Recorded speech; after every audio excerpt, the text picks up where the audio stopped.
It's been struggles, and I'm kind of in a transitional period, transitioning over to a new job and just a lot of things going on. And I'm just thankful for every struggle, every trial, every tribulation, because there's always a test. God is always trying to show you something that you don't want to see. And just lately, it's been a lot of, I just ask you, pray for me, because lately it's been a lot of, I'm lacking compassion. And I say this because it's just been a lot of things going on to where I'm quick to cut somebody at the throat. And I know I shouldn't be like that, but I'm quick to just cut them down. And that's not what you want to do. That's not how you want to be. And I'm just asking God to just humble my heart, humble my spirit, and let me see that person's other side of the coin. Because sometimes we're so quick to just judge them by what they say, not knowing that it could be a little deeper than that.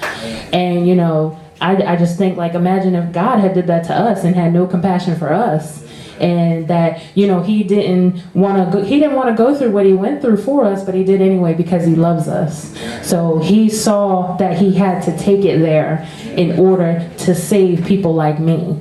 And I mean, I've been trying to see that side, but then, you know, we are the flesh, and that part takes over a little bit. So I just ask you, just pray for me and just let me get that compassion side of God, because God has compassion for each and every one of us. He has love for each and every one of us, despite our flaws, despite our problems, and we all got a bunch.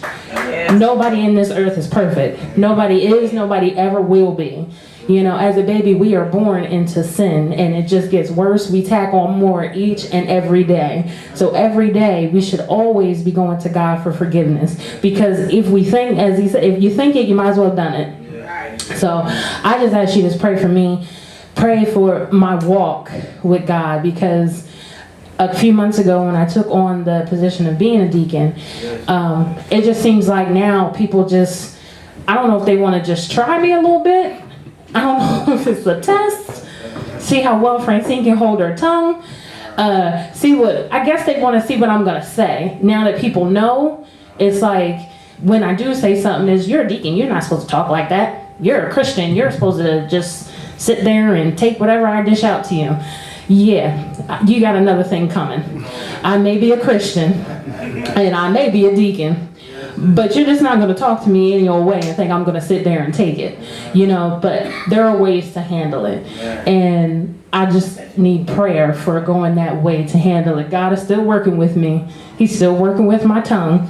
He's still working with what I say to people sometimes. And I just ask you continue to pray for me as I continue this walk with God. As I try and just get stronger in his name, as I just trying to get stronger in his word. It is a struggle, because things come at you from all angles. Yes. And they don't come the way they don't come to you the way you think they're going to come, or in the form of what you think they're going to come as. They come to you in the form of your boss, your husband, your kids, your mother, your father, your sisters, a friend, anybody, your next door neighbor. They just come in the simplest forms. They come as financially, emotionally, and it just small things. If you're not in that right mindset, if you're not in that right place with God, the smallest thing will just set you back decades. And that's where you got to be strong in the Lord, not to go that route. So I just ask you continue to pray for me, continue to pray my strength, and I definitely will continue to pray for each and every one of you. Amen. Amen. Moving on to more of our testimony part. I said the sister and the brother that just walked in, would you like to come and greet us, give your testimony, tell us who you are? Amen.